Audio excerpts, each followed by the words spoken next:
सामने कांग्रेस के द्वारा झारखंड में जो नेतृत्व परिवर्तन किया गया है इसका मायने क्या है, इस पर हम बात करने जा रहे हैं। कांग्रेस नेतृत्व ने एक बहुत बड़ी फैसला लेते हुए झारखंड का बागडोर केशव महतो कमलेश जी को हाथ में सौंप दिया है कि वह एक बहुत ही मृदुभाषी और अपने कार्यों में दक्ष व्यक्ति माने जाते हैं और कांग्रेस का सबसे पुराने नेता भी माने जाते हैं। जब कांग्रेस उनको झारखंड प्रदेश का अध्यक्ष बनाया तो लोगों में एक बहुत बड़ी संदेश गया, क्योंकि इससे कमलेश जी को अध्यक्ष बनने से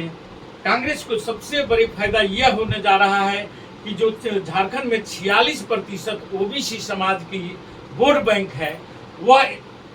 कांग्रेस से जुड़ेगा। और कांग्रेस के लोगों को, कांग्रेस में जो ओबीसी समुदाय के लोग थे वे हमेशा हाशिए पर रहते थे,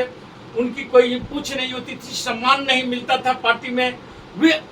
अब शायद उन्हें ये सम्मान के हकदार होंगे, क्योंकि कमलेश जी के बारे में बताया जाता है वे नेतृत्व के बहुत ही धनी व्यक्ति है। व्यक्तित्व के तो धनी व्यक्ति है ही, नेतृत्व में भी उनकी पकड़ अच्छी है और लोगों को साधने में और कौन व्यक्ति को किस ढंग से सम्मान देना चाहिए ये बखूबी जानते हैं। कांग्रेस आला कमान ने जो लौह कुश समीकरण को यहाँ पर झारखंड में साधने का प्रयास किया है और ये समीकरण अभी आगामी चुनाव में देखा जा सकता है। जो विधानसभा का चुनाव परिणाम आएगा उसमें देखा जाएगा कि कितने प्रतिशत वोटों को ये ओबीसी समाज से हासिल कर रहे हैं, क्योंकि ओबीसी समाज जिस ढंग से कांग्रेस से कट रहा था और वे भाजपा के प्रति जुड़ रहा था, वे उस पर कहीं ना कहीं रोक लगने का प्रयास होगा। क्योंकि लोकसभा चुनाव में भी आप देखे होंगे कि कांग्रेस ने 7 लोकसभा सीटों पर चुनाव लड़ा, लेकिन 2 आदिवासी बहुल क्षेत्र के जो हमारे सांसद चुन करके आए, 2 चुन करके आए थे, बाकी जगहों पर कांग्रेस की हार हुई थी। क्योंकि यहाँ पर जो अध्यक्ष बनाया गया था भूमिहार जाति के राजेश ठाकुर जी थे। राजेश ठाकुर जी के नेतृत्व में चुनाव कांग्रेस का लड़ा गया था, लेकिन जो परिणाम कांग्रेस चाह रही थी वह परिणाम देखने को नहीं मिला। क्योंकि जो सवर्ण वोट को देखते हुए 16% जो झारखंड में सवर्ण वोट है और उसमें 1.5% भूमिहार जाति का वोट है, ये वोट कांग्रेस से कहीं ना कहीं छिटक गया। कांग्रेस को वह वोट प्राप्त नहीं हुआ, इसलिए हमको 5 जगहों पर हमारी हार हुई थी। क्योंकि कांग्रेस ने जो लौह कुश समीकरण को साधने का जो प्रयास किया है, जिस तर्ज पर बिहार में नीतीश कुमार लौह कुश समीकरण को साध करके आज 17 सालों से मुख्यमंत्री की कुर्सी पर विराजमान है, और उसी को और भाजपा ने भी यहाँ पर लौह कुश समीकरण को बनाने का प्रयास किया। इस पर कांग्रेस ने कभी भी विचार नहीं किया और कांग्रेस हमेशा सवर्णों पर विश्वास करते हुए और उनके हाथों में बागडोर देते रहा, लेकिन हर चुनाव में हार का सामना करते रहना पड़ा है। जिसको देखते हुए कांग्रेस नेतृत्व ने एक बहुत बड़ी फैसला लेते हुए झारखंड का बागडोर केशव महतो कमलेश जी को हाथ में सौंप दिया है। केशव महतो जी के बारे में यही बतलाया जाता है कि वह एक बहुत ही मृदुभाषी और अपने कार्यों में दक्ष व्यक्ति माने जाते हैं और कांग्रेस का सबसे पुराने नेता भी माने जाते हैं। और इनका गुरु भी ज्ञान रंजन साहब रह चुके हैं, जो राज्यसभा के सदस्य भी रह चुके हैं। और हमारे ये जो कमलेश महतो जी हैं, ये अविभाजित बिहार में मंत्री भी रह चुके हैं और सिल्ली से हाल के जो चुनाव हुआ था और उसमें ये सिल्ली विधानसभा से आजसू प्रमुख के हाथों पराजित हो चुके थे। लेकिन उसके बाद भी कांग्रेस ने यहाँ पर उनको पिछड़ा आयोग का सदस्य बना दिया और ये रमेश्वर उरांव जी जो पूर्व अध्यक्ष थे, जो राजेश ठाकुर जी से पहले उनके कार्यकाल से वे कार्यकारी अध्यक्ष थे और पद पर विराजमान रहे थे। और आज के दिन में जब कांग्रेस उनको झारखंड प्रदेश का अध्यक्ष बनाया तो लोगों में एक बहुत बड़ी संदेश गया, क्योंकि इससे कमलेश जी को अध्यक्ष बनने से कांग्रेस को सबसे बड़ी फायदा यह होने जा रहा है कि जो झारखंड में 46% ओबीसी समाज की वोट बैंक है वह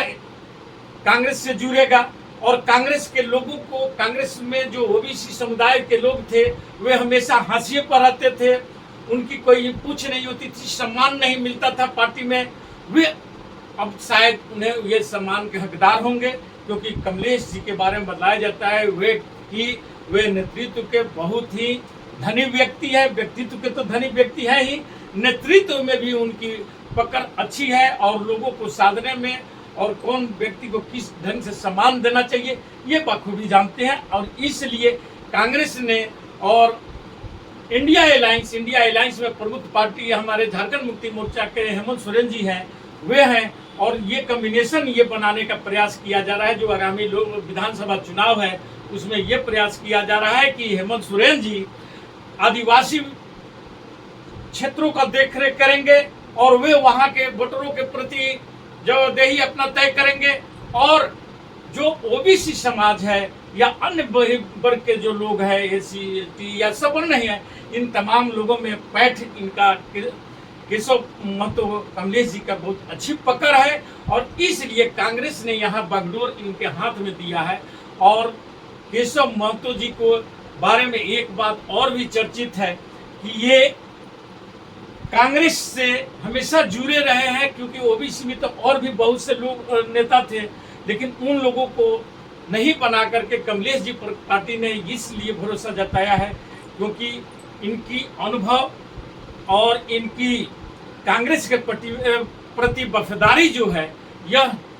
सर्वविदित है और कांग्रेस के प्रति ये हमेशा सदैव तत्पर रहते हैं और कांग्रेस के हर नेता या हर वर्ग के लोग इनके साथ जुड़े रहना चाहते हैं। और इसलिए कांग्रेस आला कमान ने जो लौह कुश समीकरण को यहाँ पर झारखंड में साधने का प्रयास किया है और ये समीकरण अभी आगामी चुनाव में देखा जा सकता है। जो विधानसभा का चुनाव परिणाम आएगा उसमें देखा जाएगा कि कितने प्रतिशत वोटों को ये ओबीसी समाज से हासिल कर रहे हैं, क्योंकि ओबीसी समाज जिस ढंग से कांग्रेस से कट रहा था और वे भाजपा के प्रति जुड़ रहा था, वे उस पर कहीं ना कहीं रोक लगने का प्रयास होगा। क्योंकि लोकसभा चुनाव में भी आप देखे होंगे कि कांग्रेस ने 7 लोकसभा सीटों पर चुनाव लड़ा, लेकिन 2 आदिवासी बहुल क्षेत्र के जो हमारे सांसद चुन करके आए थे, बाकी जगहों पर कांग्रेस की हार हुई थी। क्योंकि यहाँ पर जो अध्यक्ष बनाया गया था भूमिहार जाति के राजेश ठाकुर जी थे। राजेश ठाकुर जी के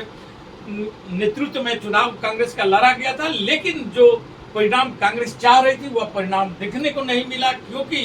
जो सवर्ण वोट को देखते हुए 16% जो झारखंड में सवर्ण वोट है और उसमें 1.5% भूमिहार जाति का वोट है, ये वोट कांग्रेस से कहीं ना कहीं छिटक गया, कांग्रेस को वह वोट प्राप्त नहीं हुआ। इसलिए हमको 5 जगहों पर हमारी हार हुई थी। और जो झारखंड मुक्ति मोर्चा के भी उम्मीदवार थे या आरजेडी के भी उम्मीदवार जो बनाए गए थे, उन लोगों की भी हार का सामना करना पड़ा था।